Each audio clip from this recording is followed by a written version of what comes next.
Buonasera e bentornati con l'informazione di Telefriuli. Una prima stima parla di 20.000 euro in arrivo per il comune di Udine dal governo per il rincaro dell'energia, giudicati troppo pochi dalla stessa amministrazione che ha deciso così di spegnere le luci nei parchi durante la notte. A fronte appunto dei rincari addirittura del 150% che hanno colpito quest'anno il comune. Vediamo il primo servizio con l'intervista al sindaco Fontanini. Questa è una prima misura che prendiamo, anche perché il contenimento delle spese e del consumo, soprattutto dell'energia elettrica, è un dovere che tutti dobbiamo prendere, contenere questi consumi. Anche perché purtroppo gli aumenti sono molto alti, stiamo parlando nel nostro caso di un aumento addirittura al 150%, e allora abbiamo deciso di chiudere i parchi, l'illuminazione dei parchi durante la notte, anche perché è probabilmente una spesa che si può contenere in questo momento. Altre misure stiamo prendendo per quanto riguarda il riscaldamento negli edifici, quindi gli uffici si chiuderà il venerdì a mezzogiorno il riscaldamento per riaprirlo poi la domenica sera per avere i locali caldi il lunedì. Non tocchiamo invece le scuole, continuerà la situazione come attuale anche perché nelle scuole è necessario che si cambi l'aria, quindi purtroppo uno spreco di riscaldamento c'è in questi locali, ma siamo in pandemia, quindi dobbiamo ancora adottare quelle misure che ci permettono di fronteggiare questa situazione. Avete quantificato quanto potrebbe arrivarvi dal governo? Ma dal governo la cifra che è stata stanziata probabilmente non arriveranno tanti soldi, io penso sui 20-30 mila euro che chiaramente coprono una decima parte, forse anche meno di quanto andiamo a sostenere. È critica una decisione da parte dell'amministrazione e il Partito Democratico, spegnendo le luci nei parchi viene meno la sicurezza. Sentiamo il commento del capogruppo del PD Alessandro Venanzi. La proposta della Giunta Fontanini di spegnere le luci nei parchi per far fronte al caro bollette non trova il nostro pieno favore, il nostro appoggio, perché da un lato limita la fruizione degli stessi e dall'altro lede la sicurezza dei nostri concittadini.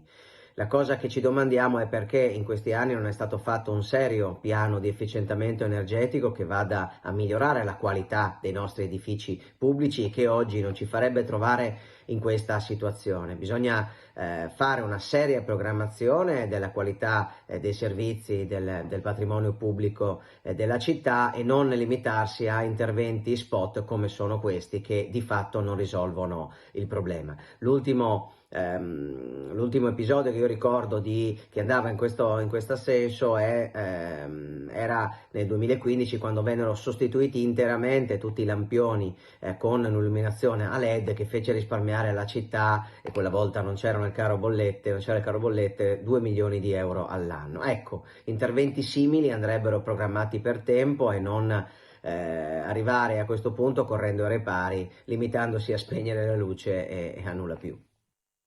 Gli sgravi per famiglie e imprese decisi dal governo sul caro bollette non convincono i consumatori attivi. Sentiamo la Presidente Barbara Puschiasis. Il taglio degli oneri di sistema e la riduzione delle accise al 5% anche per il secondo trimestre 2022 non porteranno a una riduzione sensibile delle fatture che stanno arrivando a casa dei consumatori. Tantissimi, anche nella nostra regione, sono i cittadini che purtroppo si trovano in una situazione di fragilità economica, che non riescono a far fronte al pagamento della bolletta e che non riescono neanche ad accedere al bonus energia e gas, proprio perché non riescono a rispettare quei requisiti troppo bassi imposti dalla legge. Quindi chiediamo a gran voce che si provveda con un intervento che vada a bloccare i prezzi dell'energia e del gas nel brevissimo periodo, perché la situazione sta diventando insostenibile. Apprezziamo gli interventi volti a convertire il sistema in una produzione interna su fonti rinnovabili, aumentando anche gli stoccaggi, e apprezziamo anche...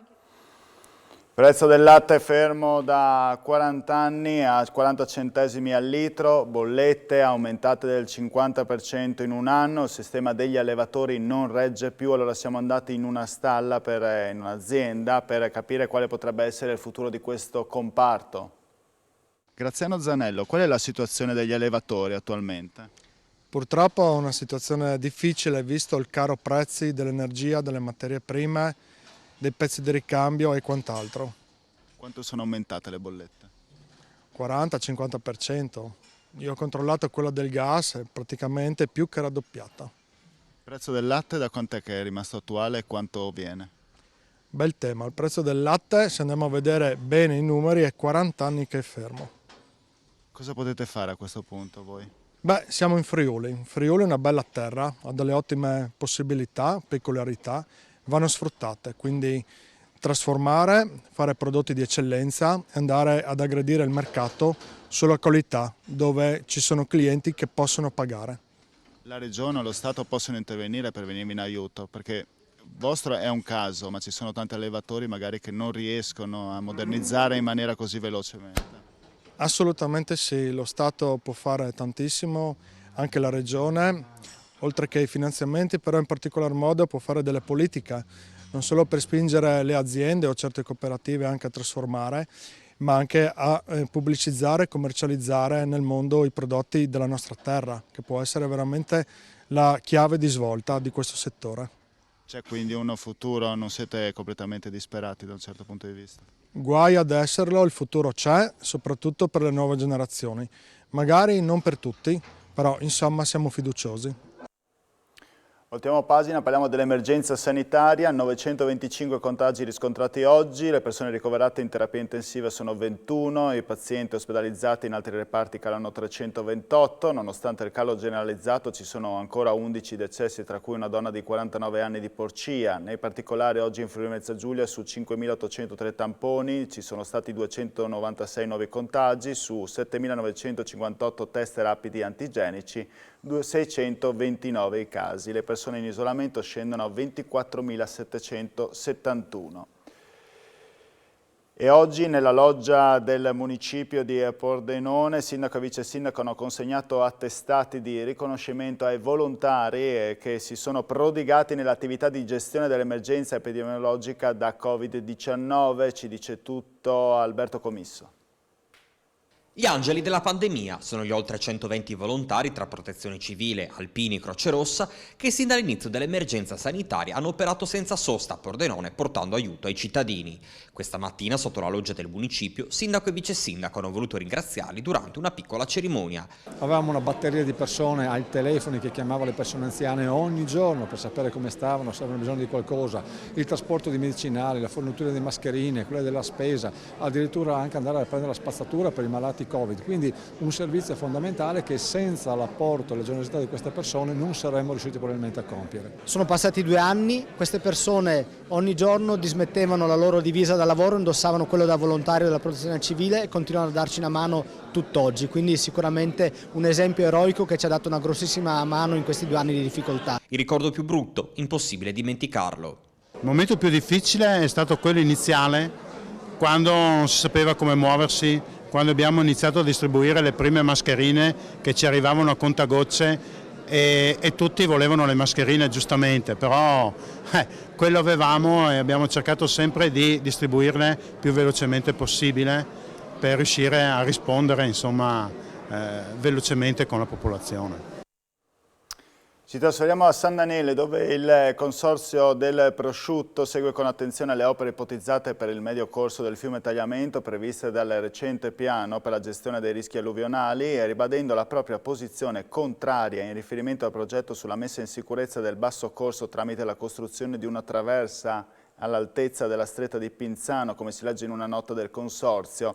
La realizzazione della struttura infatti potrebbe avere sensibili ripercussioni anche sulla produzione del prosciutto di San Daniele, afferma il consorzio, con inevitabili conseguenze del tipo produttivo, sociale, occupazionale, economico e di immagine a livello nazionale e internazionale. Buone notizie ci arrivano dalla destra a tagliamento con timidi segnali di ripresa, soprattutto nel commercio. Il peggio non è però ancora alle spalle. Il presidente degli esercenti Pillon dice che c'è bisogno di tornare alla normalità. Segnali di ripresa nel commercio, ma è ancora troppo poco. La crisi morde, gli esercenti, dopo 2 anni di pandemia, sono quasi allo stremo. Gli aiuti economici, gli incentivi alle aziende sono stati importanti, ma c'è bisogno di tornare alla normalità. È un po' questo il messaggio lanciato da Fabio Pillon, presidente di Ascom Confcommercio della provincia di Pordenone. Stiamo vivendo un momento assolutamente delicato e difficile, ce la stiamo mettendo tutta. Io vedo che l'imprenditoria, che voglio ricordare anche gran parte è anche femminile, soprattutto femminile, nel nostro mondo, sta cercando di affrontare questo momento che dopo 2 anni sicuramente ha delle ferite aperte che dovranno essere rimarginate. Ristori, attenzioni da parte sia del governo nazionale, sia della regione, sia anche delle località, quindi dei comuni, sicuramente sono stati importanti, ma a mio parere c'è bisogno proprio di ritornare a una normalità per rivedere un po' la luce. Ribadisco che tutte le ferite noi ce le stiamo portando dentro e ci vorrà parecchio tempo e soprattutto un periodo di, non dico di floridezza, ma almeno di normalità per poter recuperare questi 2 anni di Covid. Continua la crescita della cantina Rauscedo. La cantina si compone di 370 soci che coltivano una superficie a vigneto di 1800 ettari, posizionandosi tra i primi produttori di uva e vino in regione. Oggi è stato inaugurato il 7° negozio a Tavagnacco, il primo della rete dei negozi con i nuovi colori che richiamano la sostenibilità ambientale dei prodotti. Questo è un nuovo progetto che oggi è realtà, ha affermato il presidente Antonio Zuliani. Oltre a dare lavoro a 3 nuovi collaboratori, rappresenta un forte segnale di speranza e ripresa. Vogliamo offrire i sapori e i profumi autentici dei nostri bianchi a tutti coloro che desiderano ancora avere un approccio tradizionale con il mondo del vino, conclude Zuliani, a coloro che ancora resistono agli e-commerce e alla globalizzazione. E buone notizie arrivano anche per Lignano, che sale alla 13ª posizione tra le località turistiche più apprezzate dai turisti in viaggio lungo il bel paese, sempre più visitata nonostante tutte le comprensibili difficoltà del caso dettate dalle normative antipandemiche. Lignano ha visto crescere l'afflusso dei turisti come meta delle proprie vacanze estive. La località balneare friulana è l'unica città del Friuli Venezia Giulia presente nelle prime 50 posizioni, con un numero di presenze negli esercizi ricettivi di 1.844.000 vacanzieri. Siamo orgogliosi di questo risultato, afferma il sindaco di Lignano Luca Fanotto, frutto di un ottimo gioco di squadra tra pubblico e privato. Investire nella qualità dei servizi e rinnovare l'offerta sono le parole chiave per affrontare il futuro con successo. Chiudiamo con lo sport, l'Udinese, domani lo scontro contro la Lazio, una sorta di rivincita dopo l'eliminazione dalla Coppa Italia, bianconeri attesi anche al riscatto dopo la batosta contro il Verona. Il tecnico Cioffi ha voluto ritornare sulla partita proprio di domenica, guai, dice, a ripetere gli stessi errori. È stata una settimana anomala perché ci siamo visti elevare 6 punti, 3 dico meritatamente dal Verona perché gli va reso onore e 3 dalla giustizia sportiva, nel quale non entro in merito perché non è il caso di farlo, non è mio nemmeno compito farlo, quindi con piacere rigiocheremo quella partita. Il nostro atteggiamento di squadra deve essere e vuole essere chiaro e definito perché il DNA dell'Udinese è ben definito, la nostra identità è ben definita. Un'identità fatta di atteggiamento difensivo, di solidità, al quale va aggiunto del bel gioco. Per ricordare l'ultima partita c'è stato del bel gioco, ma non c'è stata identità che è la nostra, quindi noi non giochiamo per esercizio di stile, no? Per far vedere, ma giochiamo per portare a punti.